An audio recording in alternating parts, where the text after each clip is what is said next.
All right, so welcome back. How's everybody doing? We doing all right? Yeah. So I like to start off class always with asking you if you have any questions about what we talked about last time. I know we kind of just got into that. What are we going to do to measure triangles? And we spent a lot of time talking about angles. The important thing to remember is that angles are rotation. And so we ended up spending a lot of time not on triangles, right? But any questions about what we did last time, or other questions about what's going on with the my math, or not my math, my open math, the homework and stuff on Canvas?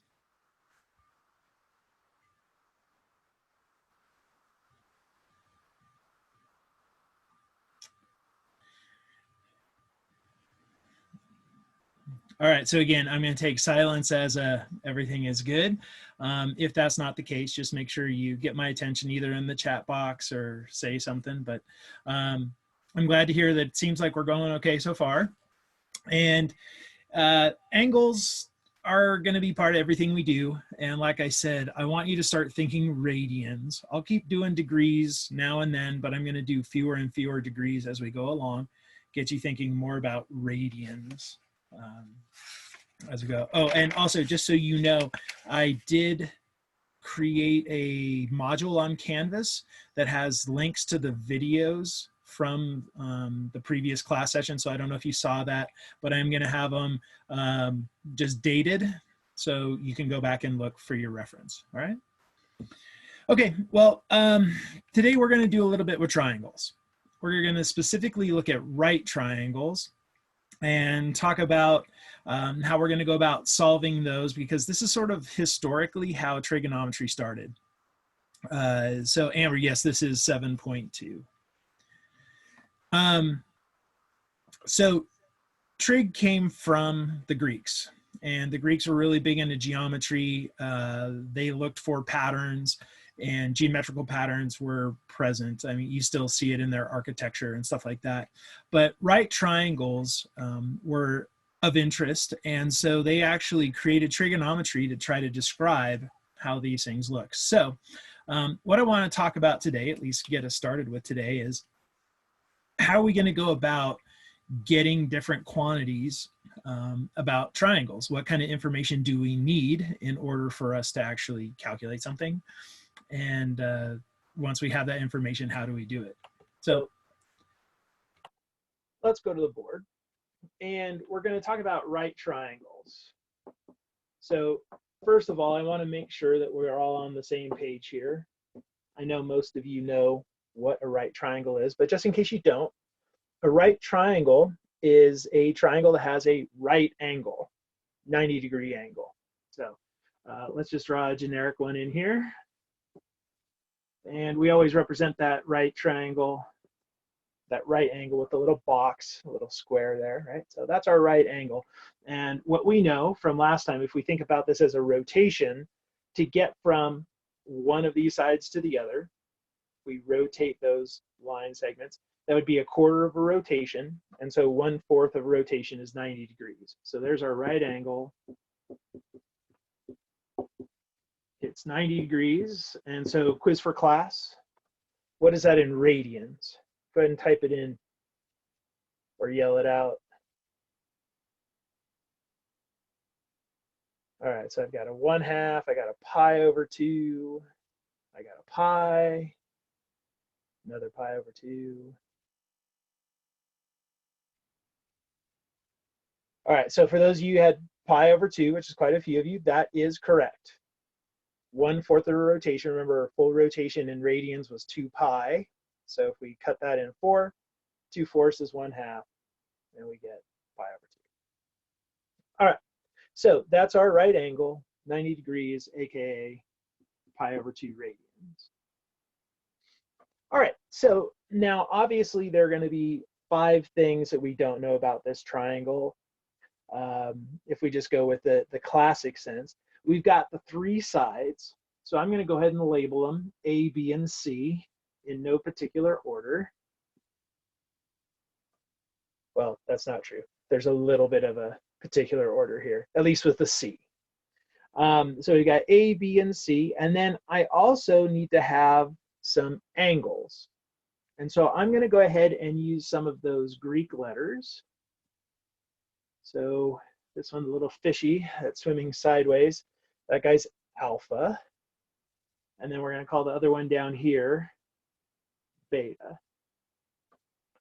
So I just want you to know that when I do this, and I'm not certain how the book does it exactly, it depends on the text. So your specific text, I'm not sure. But all of the angles, I'm going to use the Greek letter that's in the same position in the alphabet as the side opposite it. So notice how this alpha is opposite A and beta is opposite B. If this weren't a right angle, I would put a gamma here because it's opposite C. Okay, so that's going to be how I do things, just so that we're going to be consistent. We're going to do that all the time. I think it's a little bit easier. Sometimes you'll see in books they use capital letters for angles and lowercase letters for sides, but my capitals and lowercases look a lot alike, and so that confuses me, especially specifically with C. So I use the Greek letter. All right, so we're going to be wanting to find all these different things, A, B, and C, the three side lengths, and the angles. All right, well, it turns out that there are some relationships that we know about these things. So first, I want to talk about the angles. And I'm curious if anybody remembers from geometry what the relationship is between alpha and beta. Anybody remember it?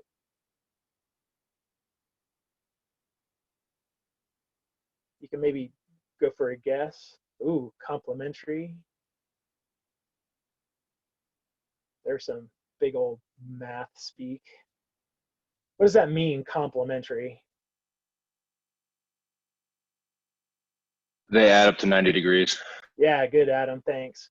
Oh, and Amber just typed it in too. Yeah, the sum of those two is 90 degrees. So we know that alpha plus beta is going to be 90 degrees. All right, in general with triangles, it turns out that the sum of the three angles is 180 degrees. But since we've already used 90 for the right angle, that leaves us 90 more. So this is kind of nice. If you know one angle, you know the other one. That's basically what this says right here. All right, what about sides? I know you all know the relationship between the sides. What's that one? And this one, you can give me the name. Oh, but the challenge is, do you know how to spell it?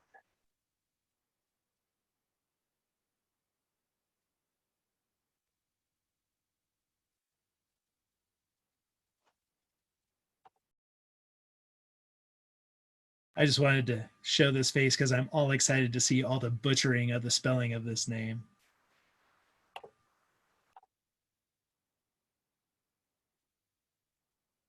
All right, but most of you did actually pretty well. It is the Pythagorean Theorem, and it's that good old a squared plus b squared equals c squared. And so in this case, c is the longest side. It's the hypotenuse. Well, Amber, you might have spell check, but not everybody uses it. So, but yeah, so c is always the long side, the hypotenuse. And what we know is that the sum of the squares, a squared plus b squared, sum of squares of the sides is actually equal to the square of the hypotenuse.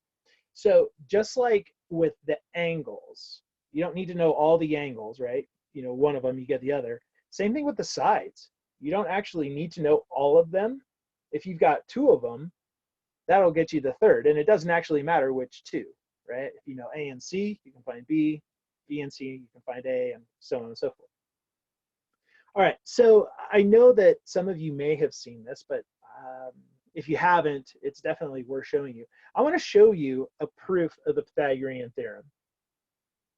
So just give me a real quick thumbs up or thumbs down. Thumbs up if you've seen a proof of the Pythagorean theorem. Thumbs down if you haven't.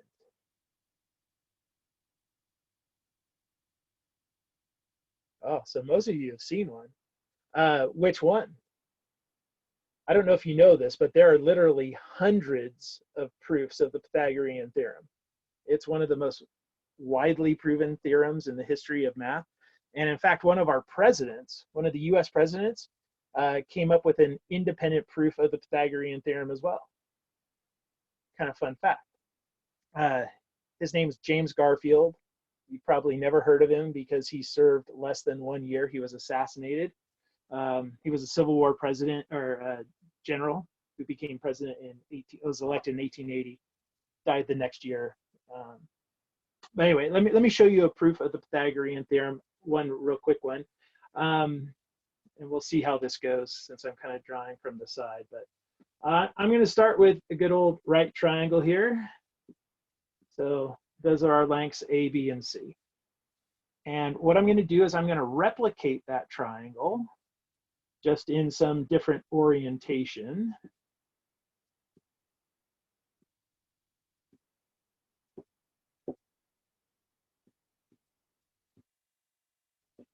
That's actually not terrible. Not beautiful, but it's not terrible. So just look at an area representation here. Notice that this is a large square, right? And this large square has lengths of sides that are A plus B. So if we look at the area of that big square, it's A plus B quantity squared. That big square is broken into smaller pieces. There are the 4 triangles and the square that's on the inside. The area of those 4 triangles, since there's 4 of them, and we put a 4 there, and then we could use our good old 1/2 base times height.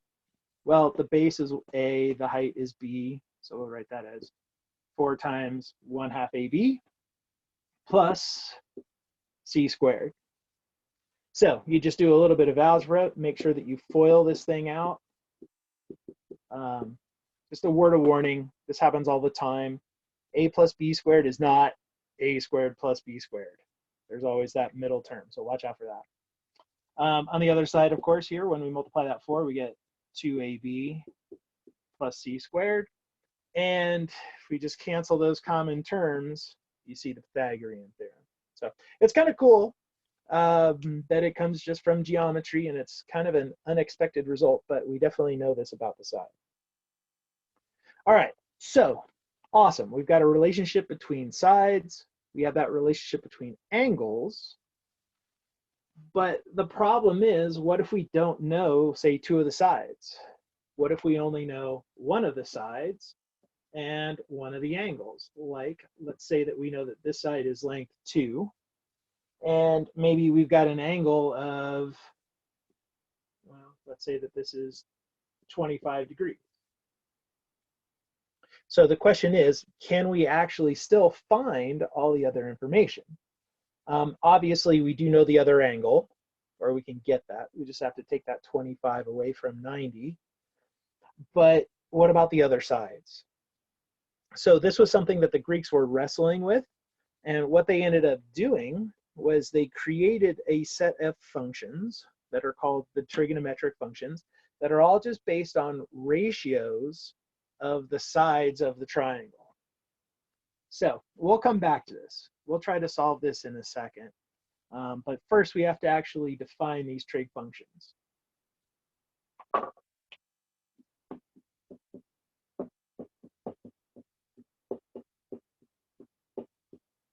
All right, so here's our triangle again. Whoa, that is definitely not very right. That's closer. All right, and I'm going to look at just this angle right here. And since I have only one angle, I'm going to go to theta, because that's kind of my go-to for just one angle. All right, so the 6 trig functions are these. The first one is called the sine. So it's S-I-N-E, sine. But we abbreviate this as sin. So on a calculator, in a textbook, you'll see it written as S-I-N. Don't forget, mathematicians are terribly, terribly lazy. Even one less letter is worth it, is basically how this goes. All right, so we've got sine. We also have cosine. So that's number 2. Actually, I'm going to write that below here. So we've got cosine. And of course, it's going to be abbreviated as COS. All right, so we got sine, we have cosine. We also have tangent, abbreviated as tan. I think you're probably seeing the pattern there. The fourth one is cotangent.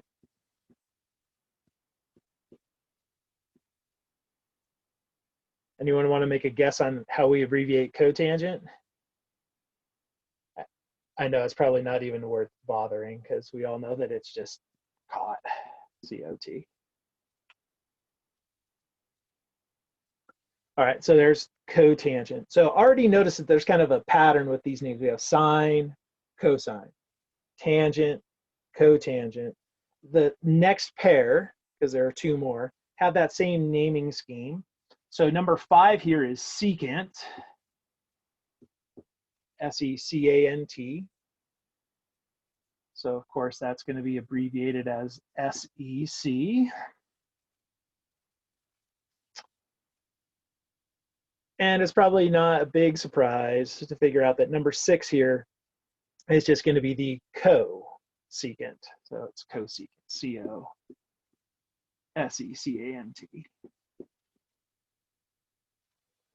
All right, but this one, the abbreviation is a bit of an issue. We can't just use the first 3 letters again.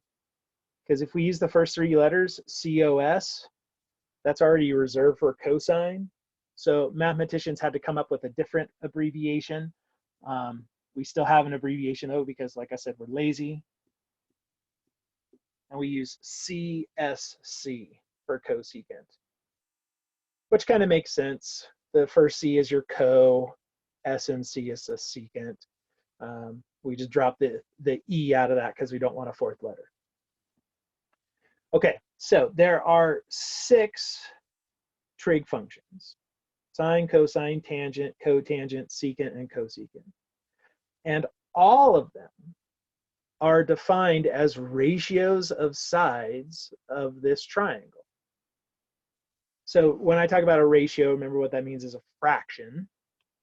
And if we want to define these things, we're going to look at this triangle, look at these 3 sides, and take 2 of the sides, put them in a ratio, put one of them on top of the fraction, one on the bottom of the fraction. And there are actually 6 different ways of doing that. Each one of those is given one of these names. All right, so let me show you how they're defined in terms of this triangle. I am going to label the sides. I need to make it a little bit smaller and rise it up here a little bit because otherwise I don't have space to write everything else out. So there's theta, and I'm going to call the sides, you'll understand why later, X, Y, and R. Not Z, but R.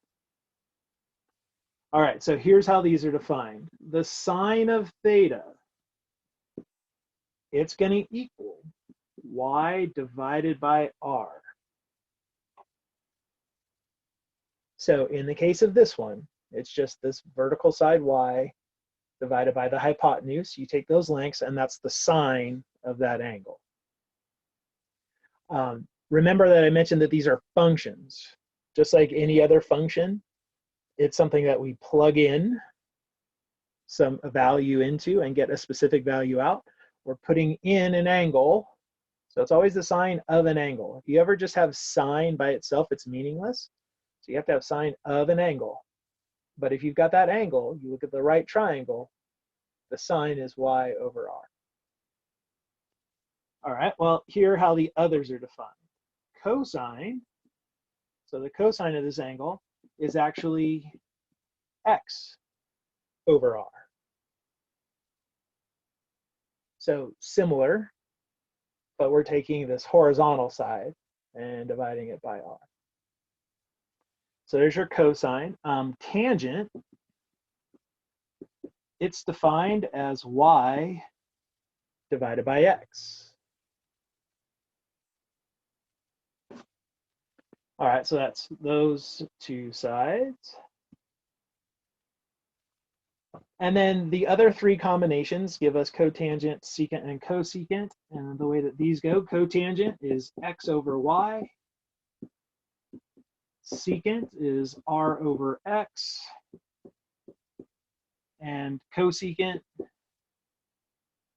is r over y.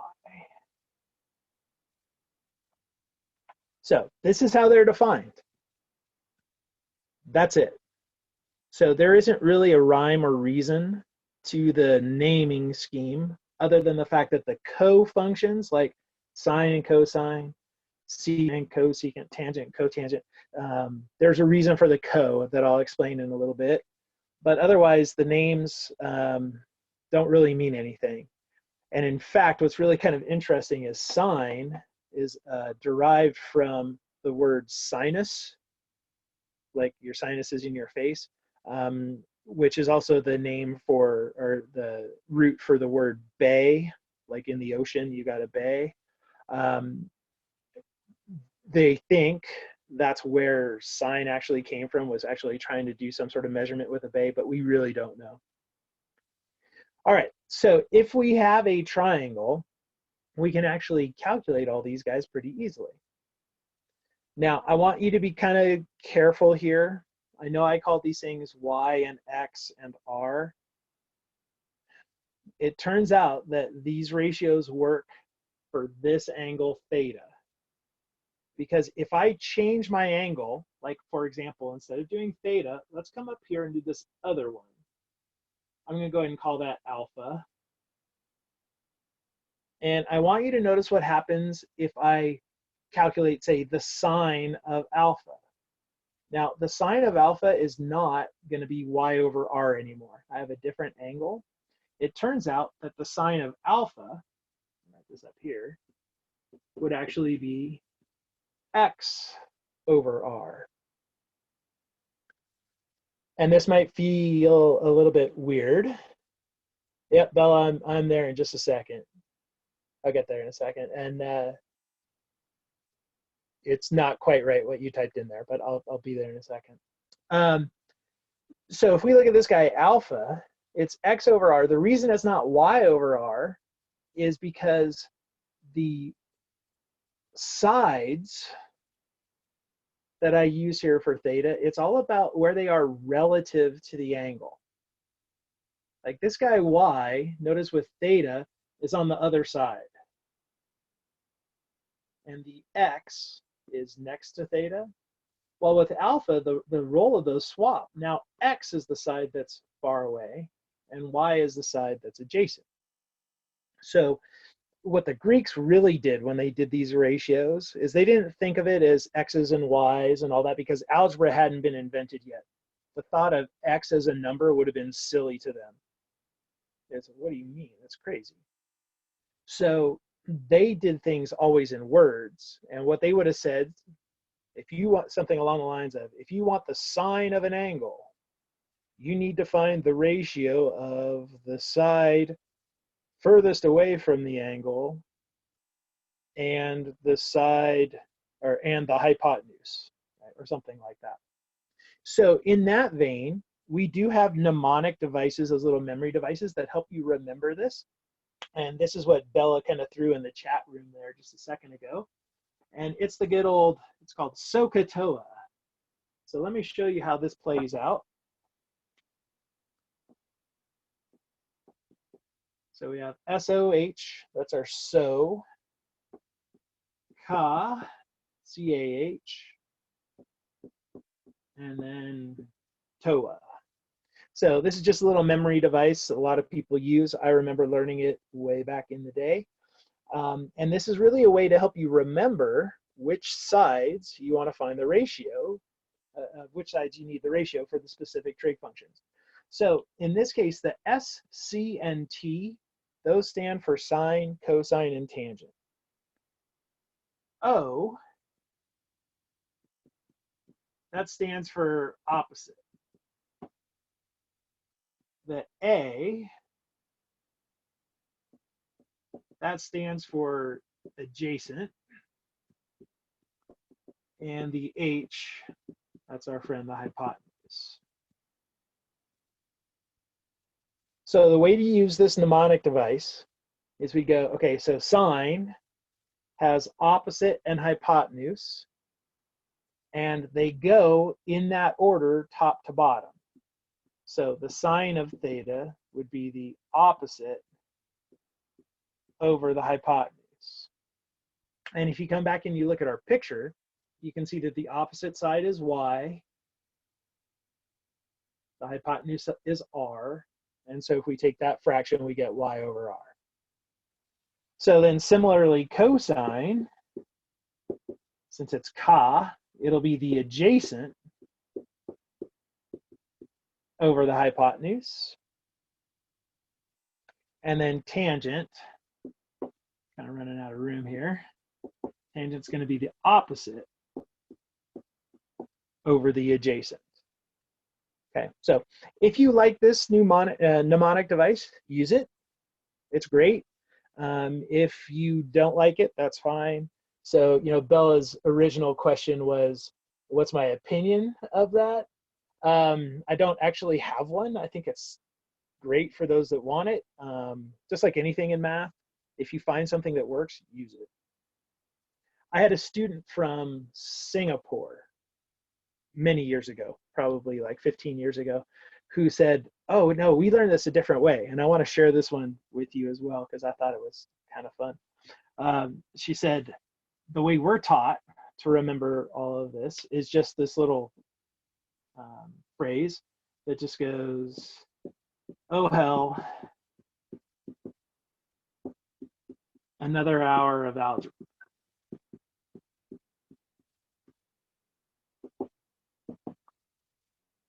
And it took me a second, but maybe do you see it? Oh hell, another hour of algebra. So here we've got our O, H, oh hell, O, H, another hour, AH,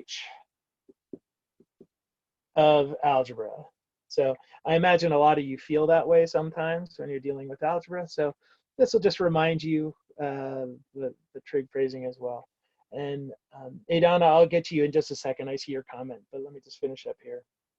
So yes, it's another example of a way to remember this, but you want to get this down. You want to be able to look at a triangle and given an angle, figure out the different trig functions depending upon the lengths of the sides, you're figuring out which ones you want to use.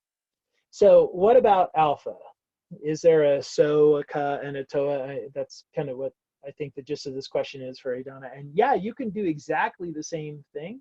It's just for alpha, the opposite would now be x, and the hypotenuse would be r. So let me write out some of the different trig functions for alpha and theta using this Sohcahtoa kind of idea. So hopefully everybody got this. If not, go check out the video and look for it at about the 11:30 mark. All right, so I'm actually going to put some numbers in because I think if we just use x and y and r, it's probably not as straightforward. So let's do a specific triangle, and we're going to go to probably the most classic of them all, the most famous right triangle is the good old 3, 4, 5 right triangle. So you probably know that one. There are certain integers, whole numbers, that satisfy the Pythagorean theorem, and 3, 4, and 5 are one of the most common. Another set's like 5, 12, 13, so on. We call those Pythagorean triples. But let's do this. Let's just start with this guy. We'll call him theta. And let's find all the different trig functions for theta. So we're going to have sine of theta, cosine of theta, tangent of theta. I'm going to go ahead and just do all of them here. Hopefully I've got enough space. Cotangent theta. I don't quite. Let's do one over here. Secant of theta, cosecant theta. So let's get those first, and then we'll fill in some for the alpha as well. All right, so here we go. For sine, we need opposite over hypotenuse. So the opposite, the side opposite of theta is 4. So the sine of theta is going to be 4/5. Cosine, we need the side adjacent to theta. So the side that's not the hypotenuse, it's adjacent, is 3. So the cosine of this is 3/5. Tangent was opposite over adjacent, and so that was 4/3. All right, so far so good. We got our Sohcahtoa, we've got our sine, our cosine, and our tangent. You know, we'll come back to cotangent, secant, and cosecant in a second. Let's do the same 3, sine, cosine, and tangent, but for this guy up here. And oh, Adam suggested a delta for another angle, so cool, we'll go with a delta. To me, delta looks like a musical note with a little tail on it. That's the Greek letter delta. But we'll go ahead and use that as our angle name for up there. Since it's arbitrary, it doesn't matter. Oh, maybe they're measuring a delta for a bay. Possibly. Possibly. All right, so do we not want delta? Is that too crazy? Nah, let's go with it. Just a little math humor. No, do you? No, I appreciate it. Trust me, I do. All right, so let's go sine of delta, cosine of delta, and tangent of delta. By the time you guys are done with me, you'll learn just about every Greek letter because they just about all come up somewhere. All right, so now if we look at delta, see, it's a different angle. Now if we look at its sine, we have to find the side opposite delta, which is this guy 3, over the hypotenuse. So opposite over hypotenuse. The sine of delta is actually going to be 3/5. Cosine, you go to the adjacent. This side is now the adjacent side to delta. So adjacent over hypotenuse is 4/5. And then tangent is opposite over adjacent, which is 3/4. So notice that these are not the same, right? The sine of the angle is different because it's a different angle. It's just like other functions. You think about any function you've done before, like think about something simple like f of x equals x squared. You get different numbers out if you put different numbers in, right? 1 squared gives you 1, 2 squared gives you 4. It's not always the same number. Well, sine, cosine, tangent, cotangent, secant, and cosecant, same story. You're going to get different numbers depending upon what angle you put in. All right, now this actually gets to how the cofunctions get their name. I want to just mention that real quick. You may have noticed that some of these numbers repeated in this next column, right? Like here we had the sine of theta was equal to 4/5. Well, that was actually the same value we got with the cosine of delta. So notice that those two numbers are exactly the same. Well, same thing happened here with the cosine of theta and the sine of delta. Those guys were both the same. They were 3/5. All right, well, remember what these two angles are. When I first asked what we know about the relationship between them, some of you put out there, I think Amber specifically put complementary, right? So those are complementary angles. Complementary angles, the sine and cosine of complementary angles are the same. So that co comes from complementary. So we've got a sine and the complementary sine. Because this is how the Greeks thought about it. The Greeks were kind of weird in their way of thinking. Well, I say weird, very different from how we think about things. But they didn't actually think of this other angle as, you know, as cosine as something. It was the sine of the complementary angle. which then over time eventually morphed into cosine. So with that, check this out. Now, I didn't show you exactly these. I kind of stopped for a second, but I'm going to show you cotangent. And you can probably make a good guess of what cotangent should be. Let's think about theta. If the tangent was 4/3, the question is, what's the cotangent? Well, the cotangent is going to be the tangent of the complementary angle of theta. Well, the complementary angle of theta was delta, so its tangent was 3/4, so that makes the cotangent of theta 3/4. So we get this same kind of relationship that we saw with sine and cosine, we're seeing with tangent and cotangent.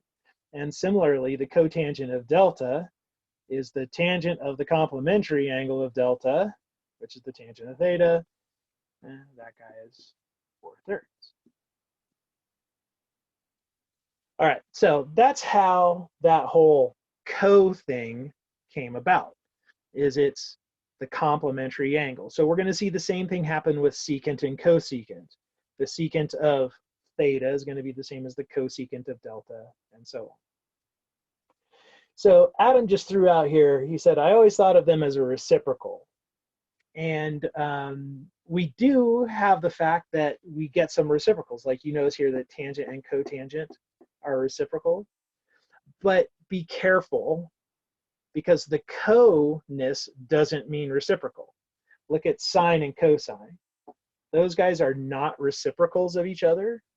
And so the reciprocalness, that's another thing entirely. It does exist. You're not wrong to be thinking about that, Adam, because in fact, that's how we're going to find secant and cosecant. But yeah, that's not what the co is telling you. It's just with tangent and cotangent, it happens that way, but not with sine and cosine or secant and cosecant. Yeah, there's a pattern, but it's not linear, like you're saying. Like sine is cosecant, and right. It's not based on the name. Right. It's not based on the name.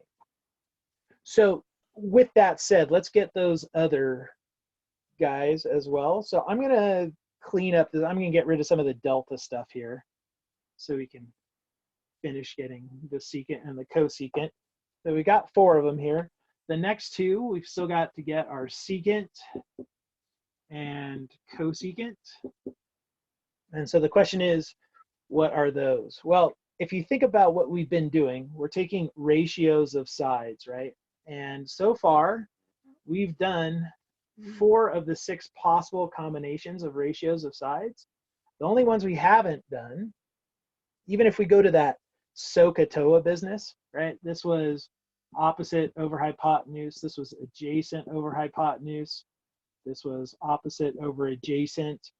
If we want to think about cotangent in terms of the Sohcahtoa thing, it's actually adjacent over opposite. And so there are still 2 more possibilities. The other 2 possibilities are when h are on top. And so for both secant and cosecant, these are going to be ratios that are h divided by something. And obviously our only other choices are the adjacent and the opposite sides. And so it turns out that for secant, it's h over a. And for cosecant, it's h over o. Okay. And they are reciprocals, right? You'll notice that they are reciprocals of sine and cosine. Secant is just cosine flipped over, and cosecant is sine flipped over. So for this specific angle, the secant is going to be 5/3, and the cosecant is going to be 5/4.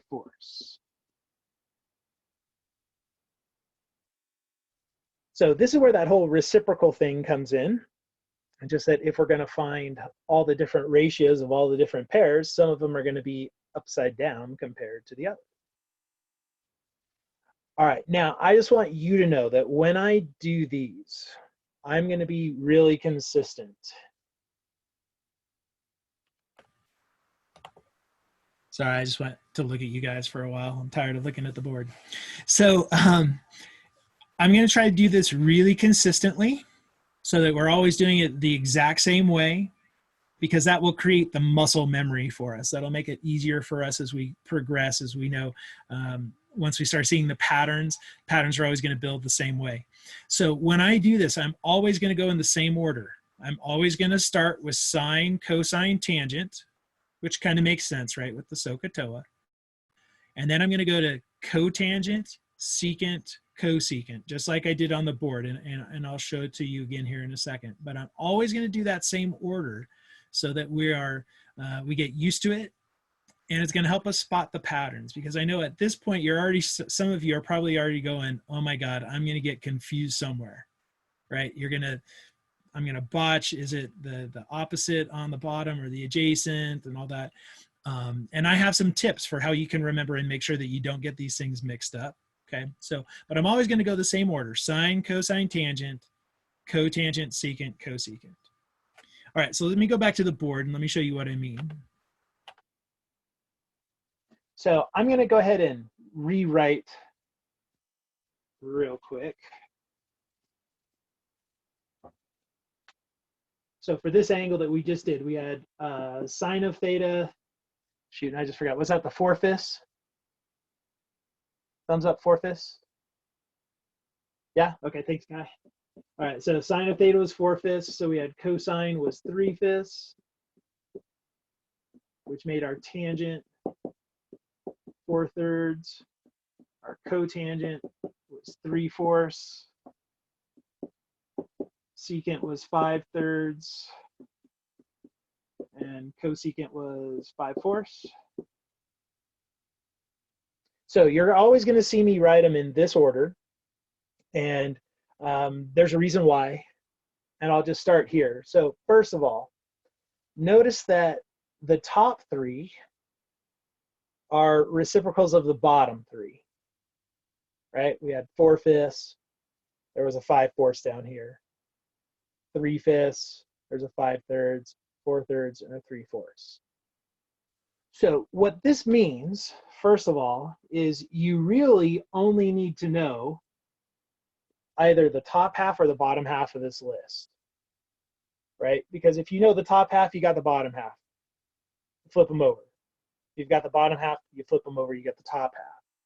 So we're going to concentrate on the top half: sine, cosine, and tangent. I like to call these the big three. They are the big three trig functions because everything comes from them. That's another reason why we only have Sohcahtoa and we don't have another round for cotangent, secant, cosecant. But all we need are sine, cosine, tangent. You're going to find out quickly in the next week or so that you don't actually need all three of them. But I got to have some surprises for later, so I'm not going to tell you yet. All right, now, if you do it in this order, sine, cosine, tangent, cotangent, secant, cosecant, notice also that they come in their co-function pairs: sine, cosine, tangent, cotangent, secant, cosecant. This will help make sure that you don't forget one of them or have the same one twice or anything like that.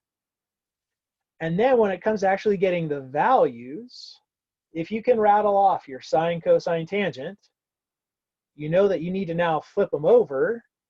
You just work yourself back to the top. So we went 4/5, 3/5, 4/3, flip it over, 3/4. 3/5 gives us 5/3, 5/4. Okay. So it's actually pretty easy to build this.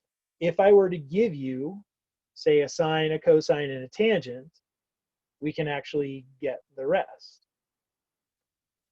Okay, so let me give you a set, and let's see if we could actually finish a list if I just give you the first three. So here's a different angle. We'll call it phi. So I'm going to tell you the sine of phi is 1/2. The cosine of phi is going to be the square root of 3/2. And I'll even be nice and tell you that the tangent is 1 over the square root of 3. So there is a triangle, a right triangle with side lengths 1, 2, and √3 that will give us these. All right, so here we go. Let's get the rest of them.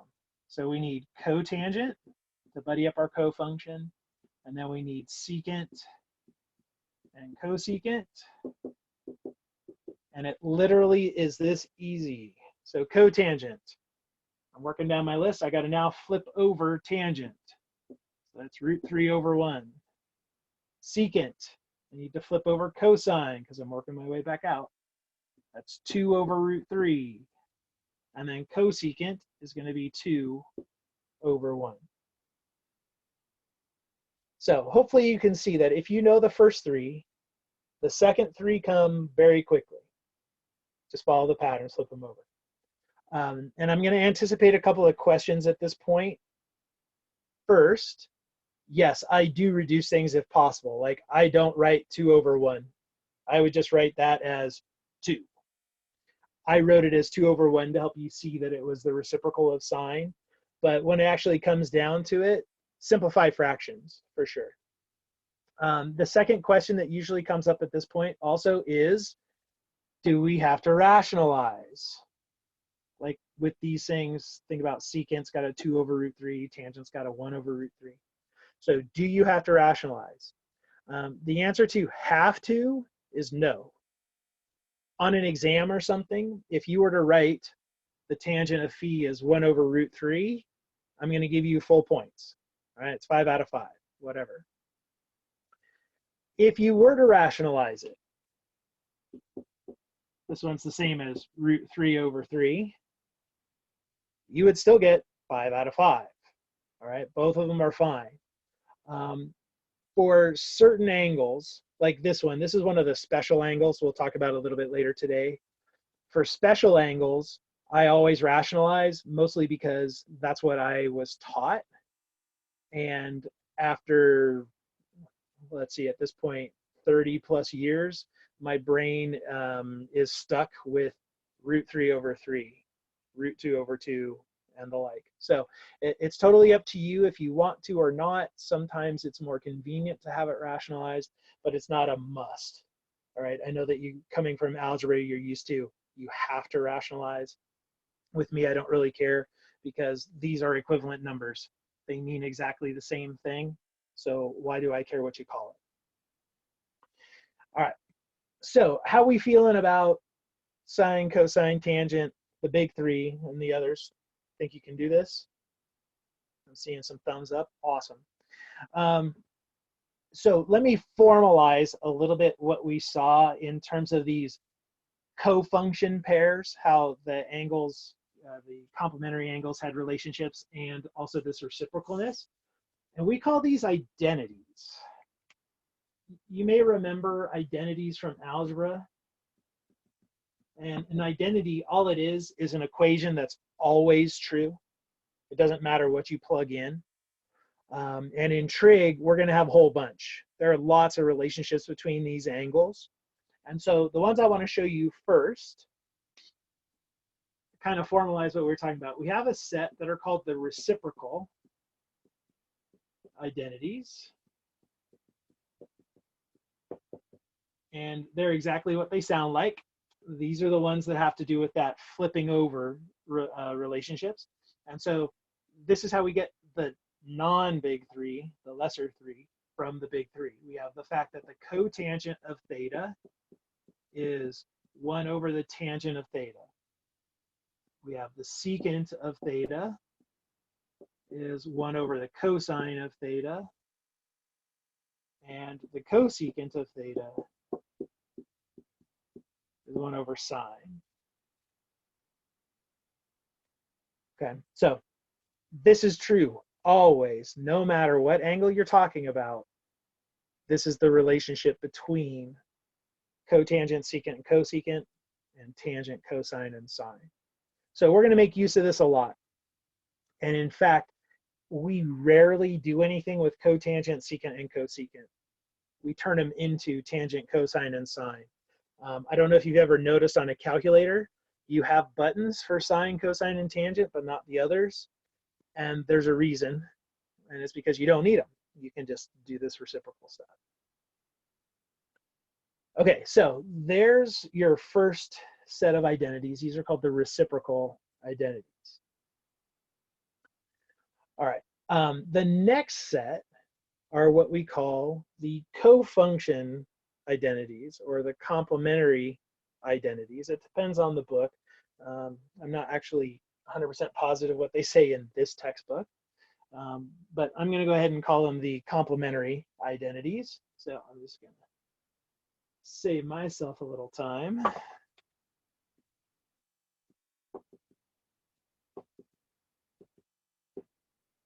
Just erase there and put complementary identities.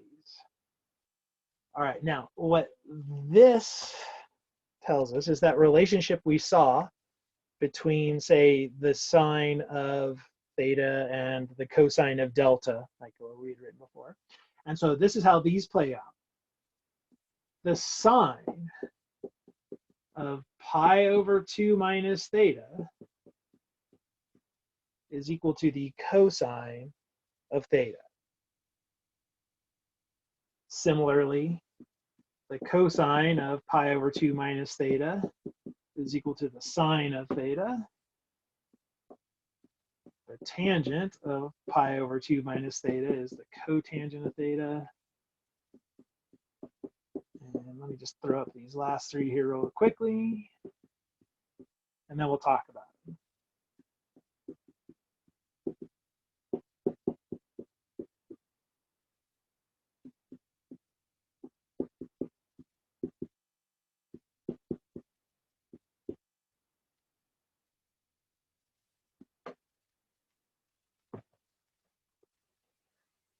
All right, so the reciprocal identity list had 3. This list has 6 because there's one for each one of them. But notice that they all look the same, right? We've got our 6 trig functions: sine, cosine, tangent, cotangent, secant, and cosecant. And inside each one of them is pi over 2 minus theta. All right, I put the radian number in there because, as I told you, I'm going to get you used to radian. But remember what pi over 2 is equivalent to in degrees. That's 90 degrees. And so this whole like 90 minus theta, that's complementary, right? That's what it means for things to be complementary. They add up to 90. So one of them is 90 minus the other. All right, so basically all this is saying, think about this pi over 2 minus theta is, that's our complementary angle. The sine of the complementary angle is equal to the cosine of the other one. Yeah, that's what we saw. And the cosine of one is the sine of the other, tangent of one is the cotangent of the other. That was that whole, you may remember I was like crisscrossing things before. That's what this is. This is the formal statement for that. So this isn't anything new. We've talked about this. I just wanted to formalize it in math because that's the other thing I'm trying to prepare you for. When you get to calculus, we do a lot more theory, we prove more, and we use math language. So I'm going to, through the course of this quarter, also kind of get you a little bit more familiar with that. But anyway, so there's our complementary identity.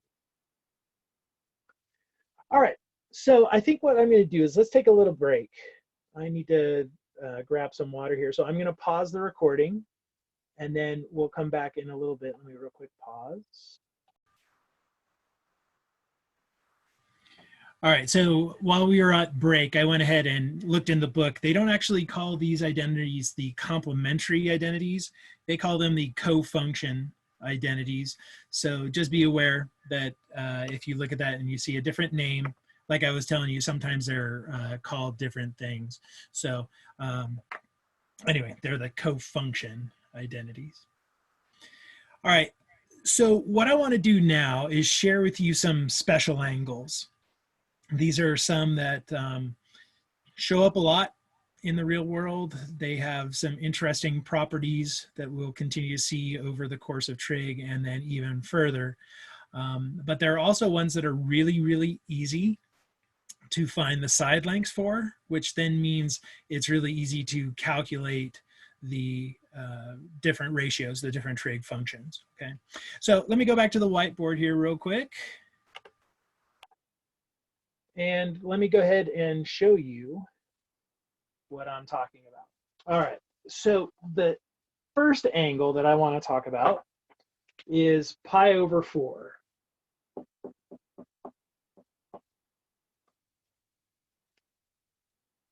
So well, let's do this first. Let's figure out what that is in terms of degrees, because I think that might help you a little bit. So how do we convert from radians to degrees? Do you remember what the ratio we use is? All right, so Bella actually already gave me the answer to this. Cool. But Amber, yeah, thank you. We use the 180 and pi conversion. So if we were to multiply this by 180 over pi, because we're going 2 degrees, so 180 degrees over pi, this ends up being 45 degrees. Okay, so pi over 4 is the same as 45 degrees.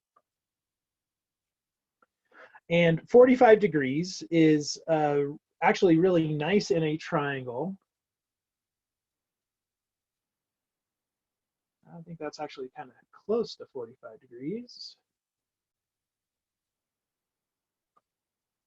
So if this angle theta is 45 degrees, what's that make its complementary angle? Yep, also 45. You take 90 minus 45 and you get 45. So this right triangle, not only is it a right triangle, but it's an not isosceles, sorry, wrong word. It's a, oh, my mind just blanked. Equilateral. No, it is isosceles. Equilateral is not the one I was saying. Equilateral, they're all the same. This is isosceles, where two angles are the same. Oh, yeah. Or something to that effect. But here's what we know. From geometry, if these two angles are the same, the opposite sides have the same length. I don't know if you remember that from geometry, but it's a nice little fact. And so if we want to try to figure out the lengths of these sides, then all we have to do, or the ratio of these sides, is we can actually just choose the length of one of these and we can figure out all the rest. So what I'm going to do is I'm going to label this side as length 1, which means this one is also length 1. All right, so we still need to figure out this third side, but here's where we're going to use the Pythagorean theorem. So we've got that 1 squared plus 1 squared equals c squared. So c squared is equal to 2, so c is actually equal to the square root of 2. And now we have all three sides, which means we can create all of the trig functions. So let's start with sine. The sine of pi over 4. Now, it turns out it doesn't actually matter which one we use, but let's use the one that's down here on the bottom left. So we need its opposite side, which is 1, over the hypotenuse, which we just calculated was root 2. So the sine of pi over 4 is 1 over root 2. I'm always going to rationalize that. Again, when I mentioned that that was how I learned, and it's really hard to unlearn something after so many decades. I always call it just root 2 over 2. You're also going to see we're going to want to think of it as root 2 over 2. It's going to help us with a pattern later. But that's the sine of pi over 4. It's root 2 over 2. All right, well, let's do the same thing to figure out cosine. So cosine, now we got to go to the ca part. Cosine is going to be the adjacent over the hypotenuse. Well, the adjacent side is still 1. The hypotenuse is still root 2. So we get, again, 1 over root 2, which rationalized to root 2 over 2.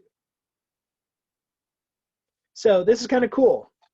For pi over 4, 45 degrees, we find that the sine and the cosine are the same. But this should not be a surprise to any of you, because what we just talked about with those cofunction identities, the complementary identities, is that the cofunctions, they're the same as the sine of the opposite angle, right, the complementary angle. And since these two angles are the same, the cofunctions, by definition, have to be the same. So what we're going to see is that tangent and cotangent are going to be equal. as our secant and cosecant. So I'm going to write here tangent of pi over 4 equals cotangent over pi over 4. We're going to get the same number. We'll figure out what it is in a second. And then the same thing, we're going to know that the secant and the cosecant of pi over 4 will be equal as well.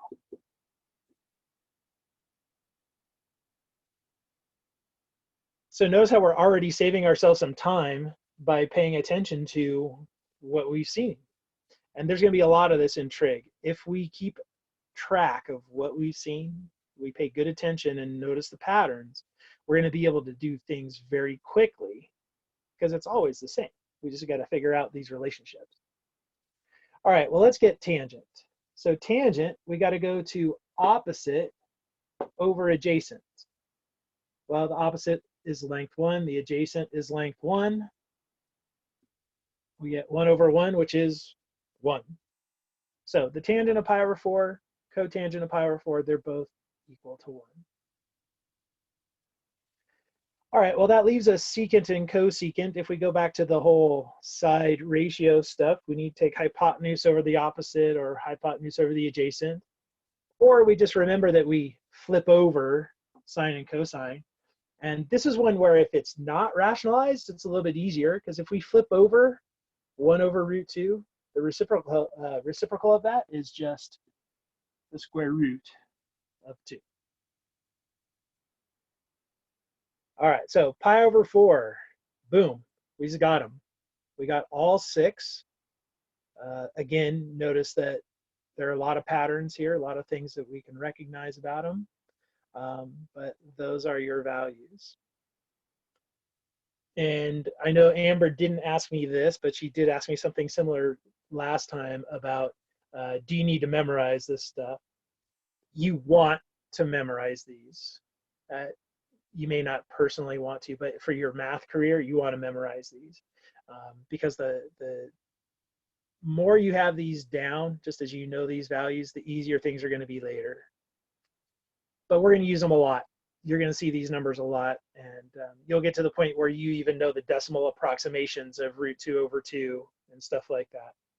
Just FYI, it's 0.707, at least to 3 decimal places. Anyway, so how are we feeling about pi over 4, 45 degrees? We're good? All right, cool. I see lots of thumbs up. So there's your first one, pi over 4. So the next one I want to talk about is pi over 6. Now let's do pi over 3. Do pi over 3. So let's look at theta being pi over 3.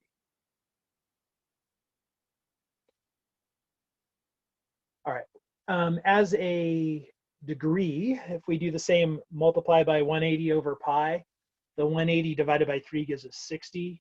This is the same as 60 degrees.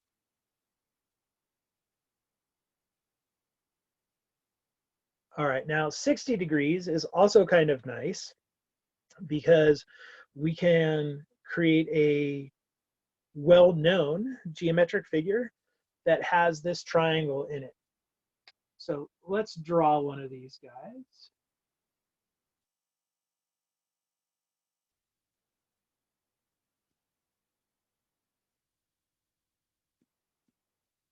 All right, so here's our 60-degree angle in our triangle.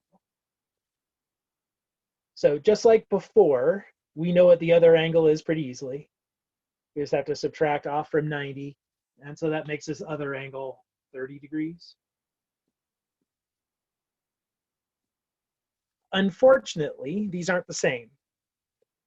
So we're not going to be able to do the same trick as last time, which is, oh, sine and cosine are the same, tangent and cotangent are the same, and so on. But we still know that the cofunction relationship holds, right?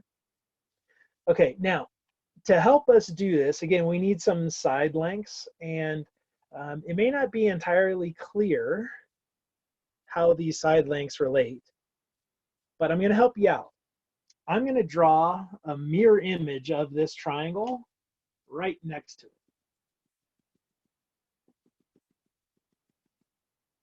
Okay, so it's the same triangle, so that this is another 60-degree angle, and this one's another 30-degree angle.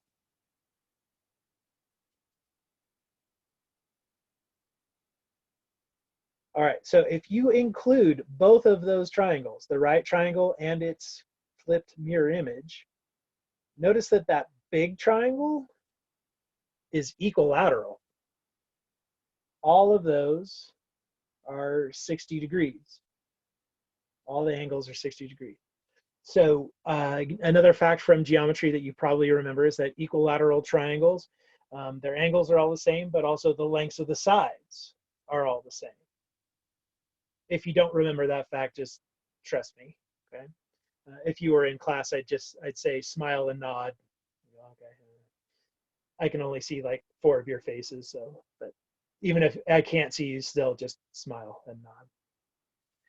All right, well, since it's equilateral, all have the same length, I'm gonna specify the length, and I know it might feel weird, but you'll understand why in like 10 seconds, maybe 30 seconds. I'm gonna call this length 2.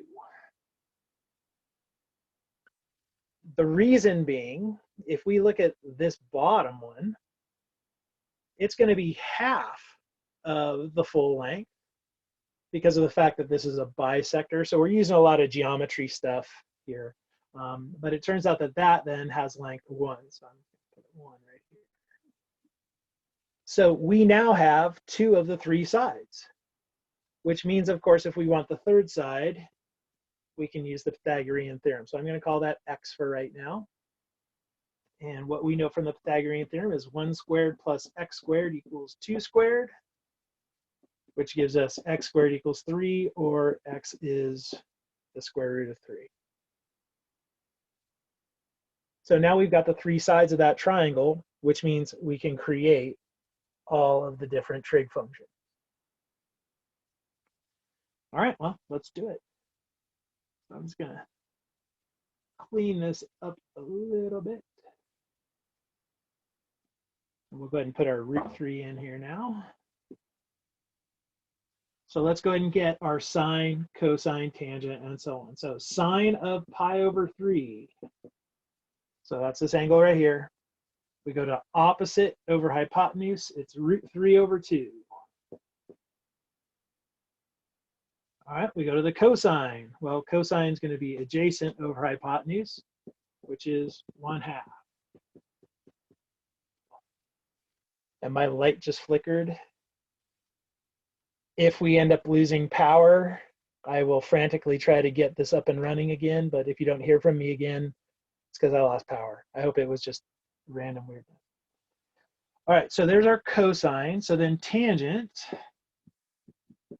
that's going to be the opposite over the adjacent. So that's square root of 3 divided by 1, which is square root of 3. Now, we want to get the next 3. We're going to make use of that reciprocal stuff. So again, I'm going to do it the exact same order every time. So we're going to have cotangent, secant, and cosecant. And now we just need to flip these things over. Well, the root 3, it's really root 3 over 1. So you flip that over, you get 1 over root 3, which if you rationalize it is root 3 over 3. Secant, flip over cosine. Well, that's just 2 over 1. And then for the cosecant, we get 2 over root 3, which is rationalized as 2 root 3 over 3. All right, so pi over 3, we know everything about it, just like we knew everything about pi over 4. But that's because this is a nice angle. It comes from something geometric that we can use. All right, so again, a lot of numbers, a lot of information. I will give you tips though on how to get this memorized in a bit. All right, next time, something I'm gonna put up on the Canvas shell, I'm gonna put up I call it the trig value chart. And we're gonna spend a good bit of time on Monday filling in the chart, talking about the patterns and all that. So I'll be sure to send you guys a message, but once I put it up there, if you can print it out, that'd be good. If not, at least maybe try to replicate it on a piece of paper, just because this is going to help you learn the patterns and how to get these numbers down pretty well. All right, so there's pi over 3. And you may notice that you saw these numbers before in an example that I gave you when I just said randomly, oh, here's a sine and a cosine and a tangent. I was using one of the nice angles. All right, so we good with pi over 3? I'm going to guess looks like we're good. All right, so the last special angle that we're going to look at is pi over 6. Let me just erase this real quick.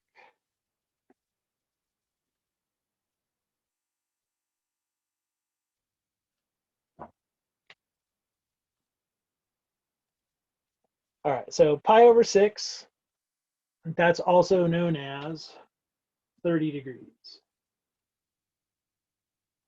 So that means we're looking at this triangle here. So we're going to want to do exactly what we did with the last two, which is figure out some lengths of sides and then calculate all the ratios. But I imagine some of you see where we're going here. This is the same triangle we just did. This is the exact same triangle. It's just been turned. Now, instead of having 1 as this horizontal side and √3 as the vertical side, they've just been swapped. So it's exactly the same triangle, which means we don't have to calculate anything new. Yeah, exactly. Benjamin just went, whoa. Yeah, turns out this is exactly the same triangle. So check out how fast this is going to be. So we're going to have sine of pi over 6. I'm just going to make my list here real quick. Sine, cosine, tangent, cotangent, secant, cosecant.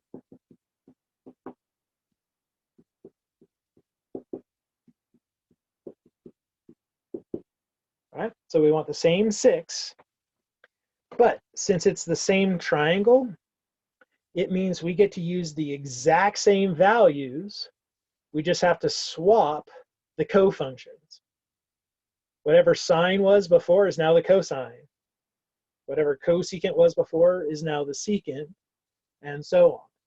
So that makes sine 1/2, cosine √3 over 2.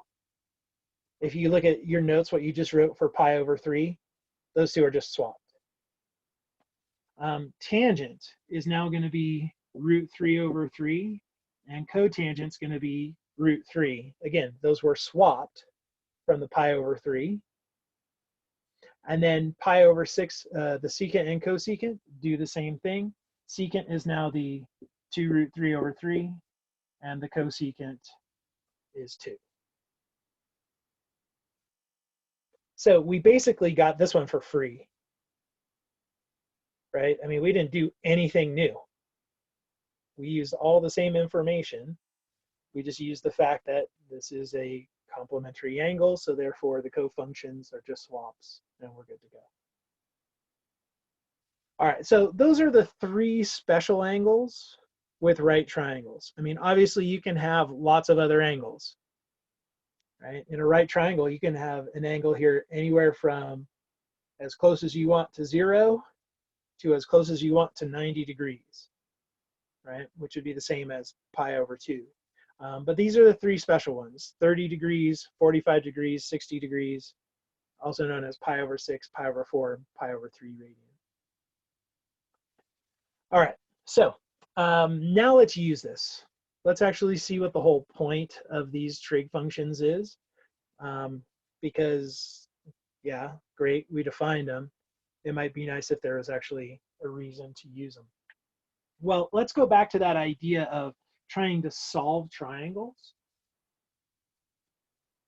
And I want to go back to that very first one that I drew. And I don't remember exactly. I know I said this was length 2, and I think I said this was 25 degrees. If not, we're going to go with 25 degrees as our example. But I want to find out all the other information in here. I want to find the lengths of all the other sides. and also the other angle value. Okay, so I'm going to go ahead and name them. Let's call this guy A. The hypotenuse, I'll pretty much always use C for the hypotenuse. All right, so we need A and C. And then that means I also want to know what this angle is. And I'm going to use the naming scheme that I told you I was going to, which is I'm going to use the Greek letter that's equivalent to the opposite side. So that means this guy's going to be an alpha. Okay, so this is what we're going to want. I want to fill in A equals, C equals, and alpha equals. That's what's going to go in our box that we're going to turn in. So let's start easy. Let's start with that other angle, right? Because if we've got one angle, we know the other one. So what's alpha's value going to be? All right, thanks, Mariola. 65 degrees. So alpha equals 65 degrees. And I'm just going to remind you guys again, make sure you put the little degree symbol on there, because without it, that's a radian measurement. Don't worry about like in the chat window and stuff like that, because that's a pain to try to find that kind of thing. But when you're actually doing your work, make sure you put a degree on there.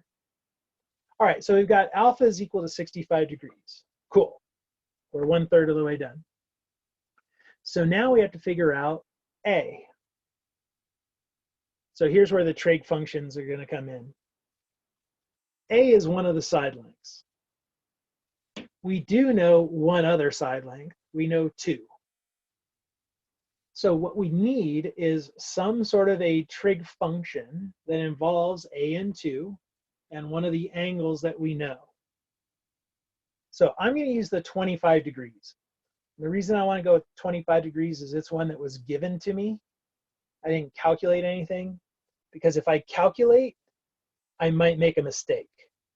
And I don't want to use my mistake and have it push forward. So let's look at 25 degrees. So this angle up top. Can you give me a trig function that relates these two sides? And you actually have 2 choices. 2 of the 6 are going to use 2 and A. All right, so Benjamin just gave me tangent. Tangent's a great one, because tangent is opposite over adjacent. So it would be 2 over A. So we could use tangent. What else could we use?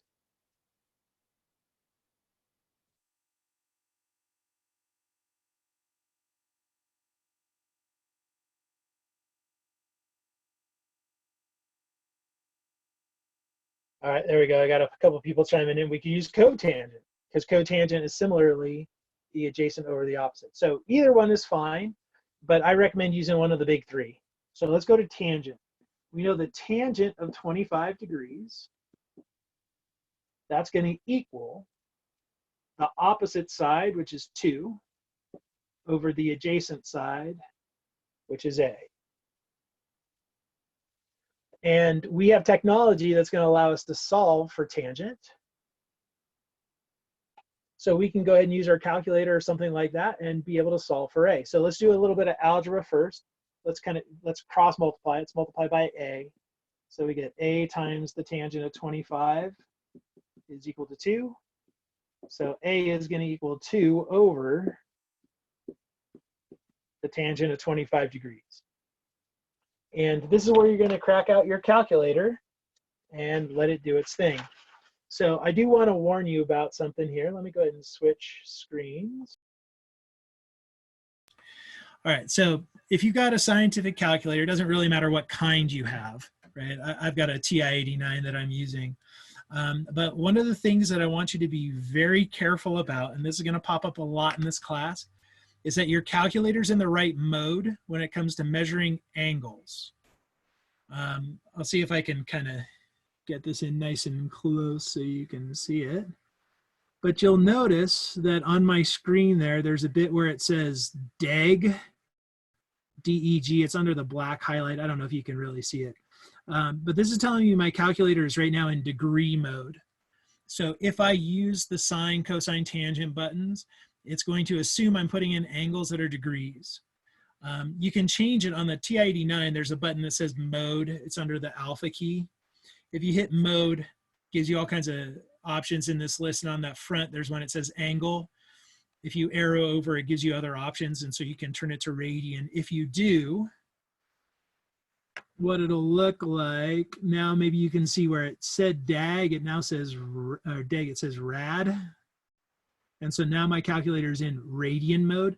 So if I put in a number, it's going to assume it's radians. So I want to show you how different this is. I'm going to go ahead and calculate the tangent of 25. And my calculator right now is in radian mode. And the number that I get is negative 0.133526, some such or other number. Okay, so try to get the glare away. So there's our tangent of 25, and I get that guy. If I go to degree mode, and that's actually the mode I want to be in right now, because we're putting in 25 degrees.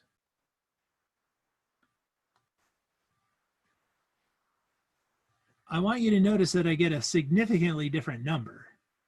I mean, already now it's 0.466 and so on, which is vastly different, but it's also positive and not negative.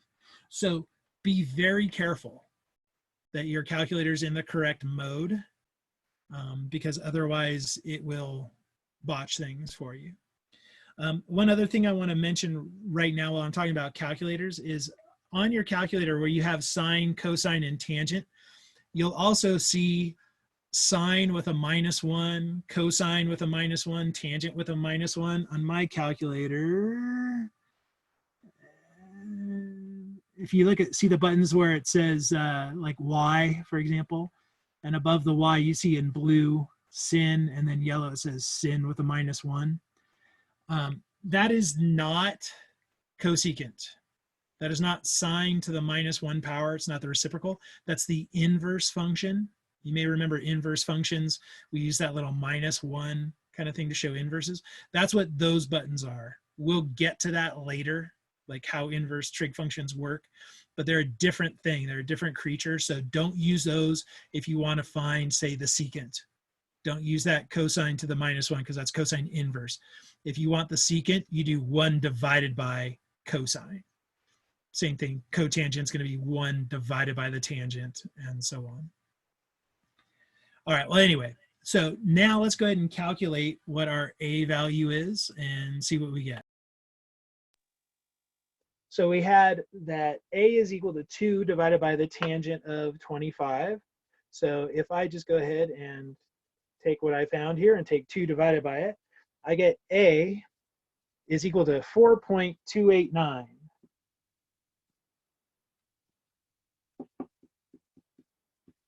And then a whole bunch of other stuff.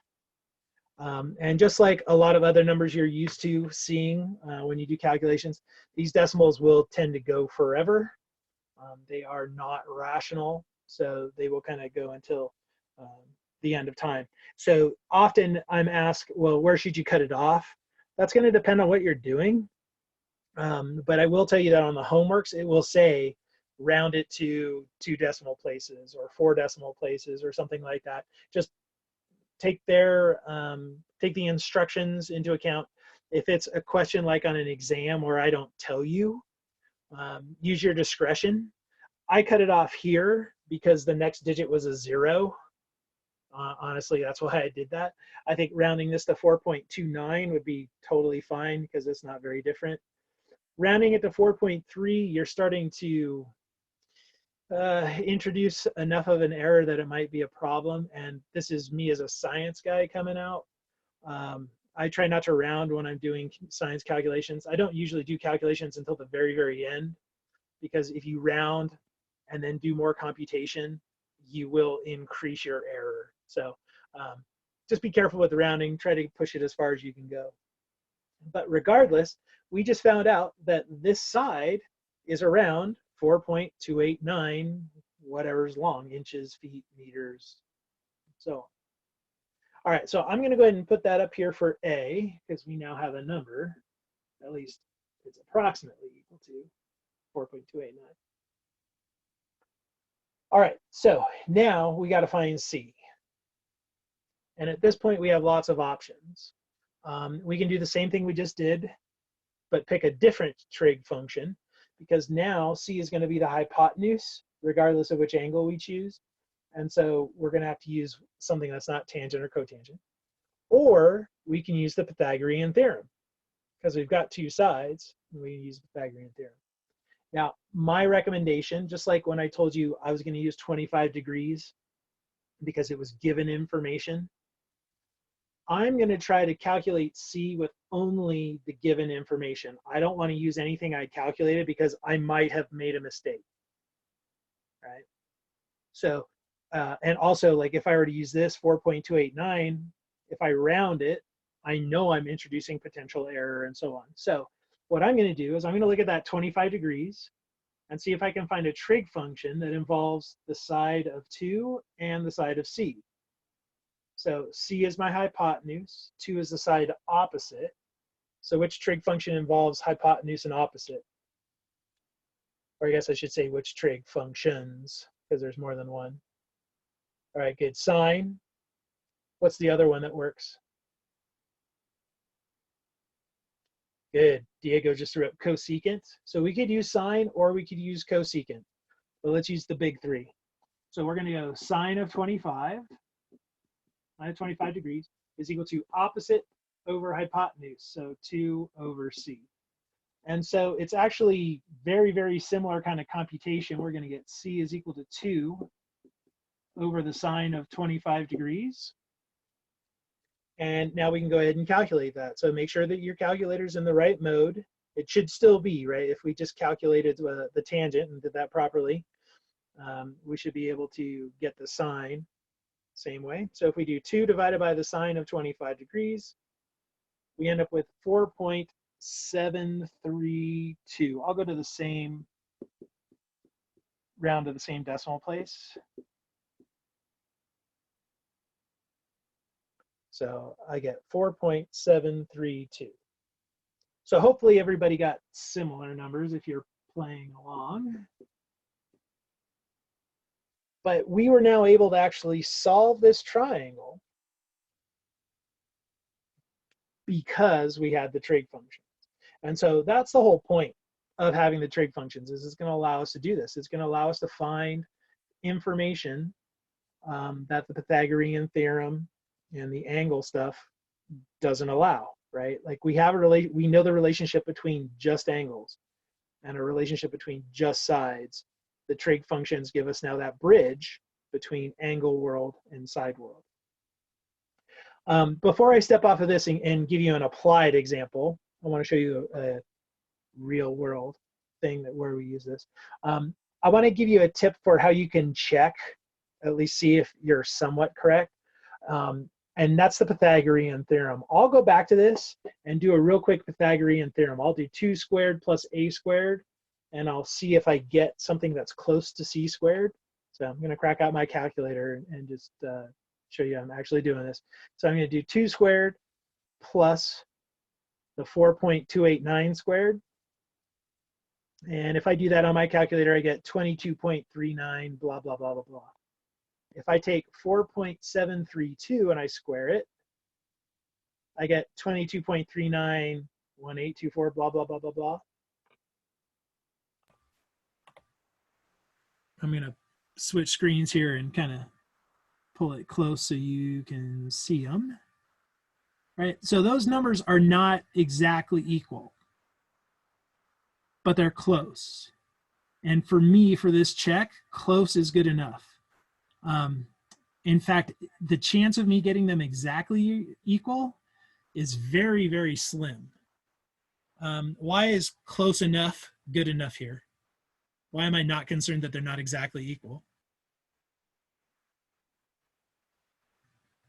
Yeah, thanks, Amber. It's the rounding, right? Like when I wrote this out, C was not exactly 4.732.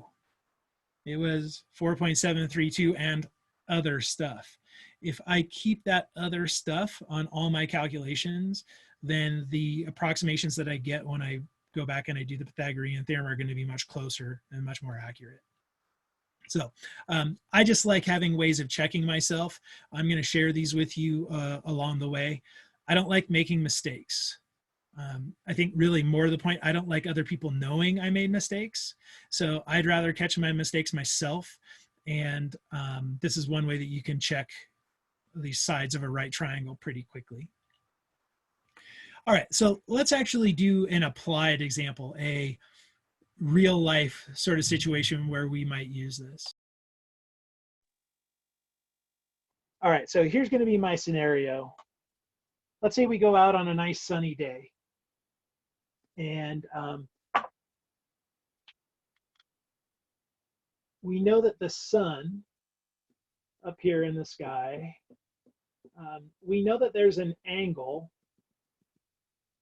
from the sun to the ground. We call this an angle of elevation. I'm going to go ahead and write that real quick just so that you can see. So it's an angle of elevation. It kind of makes sense if you think about it, right? It's an angle that we're elevating up to an object.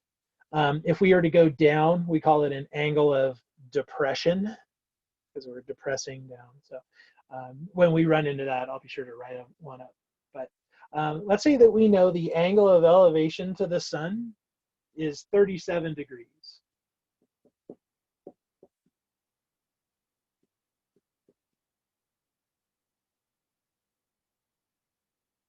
All right, so 37 degrees from a flat horizon up to the sun.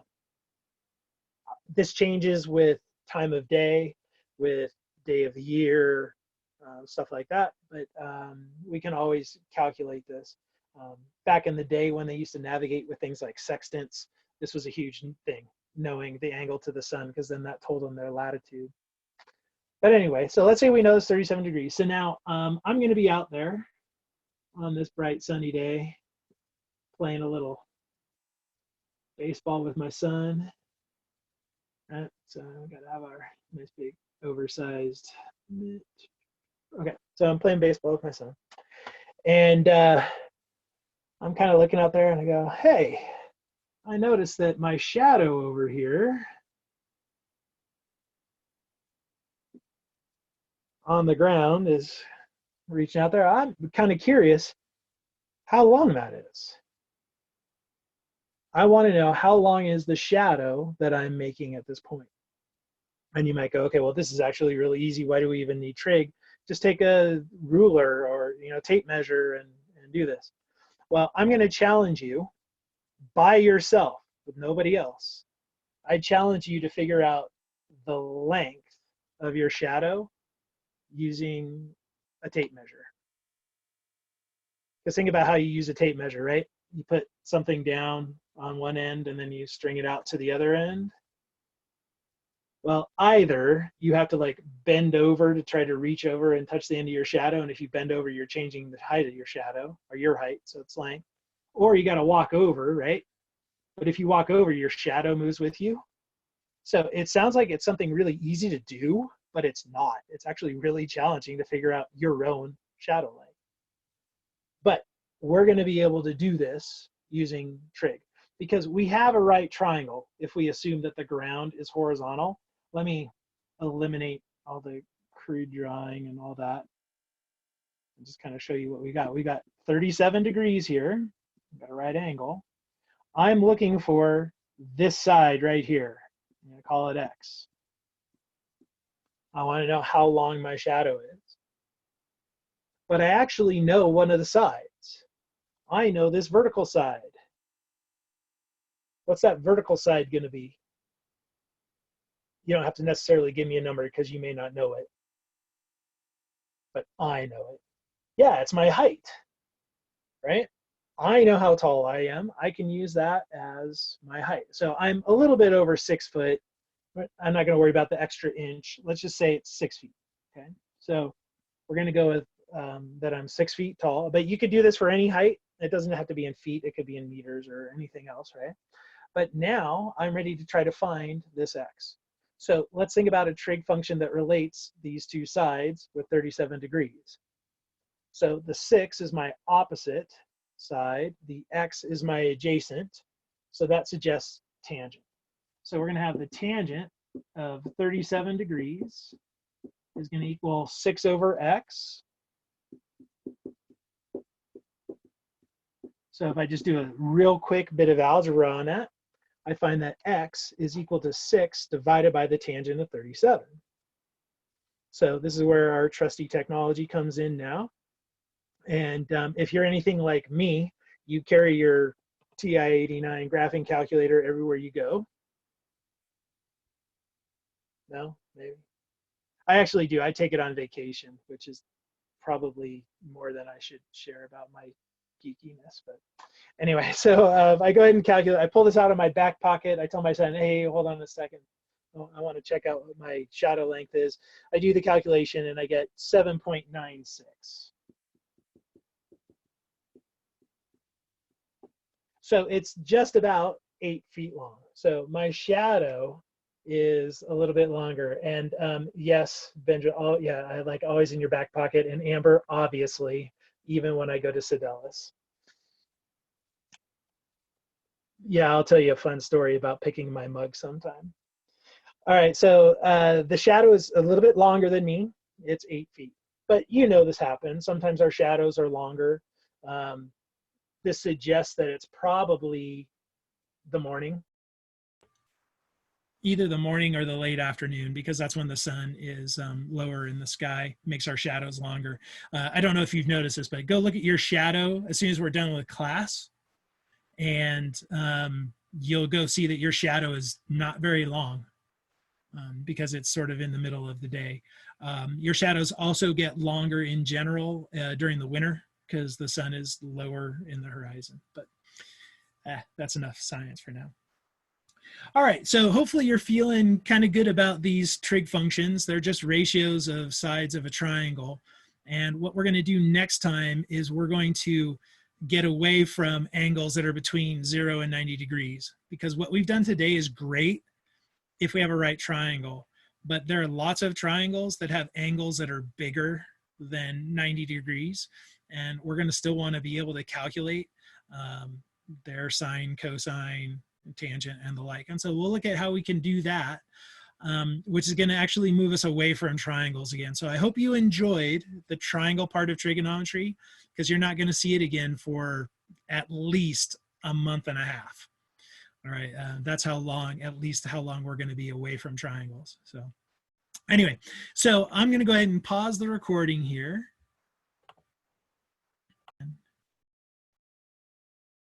Whew, okay, so word of the day, because it might show up on a quiz or something. Today is going to be grape, because I got a grape. All right, so word of the day is grape. Other than that, you guys have an awesome weekend, and I will see everybody on Monday.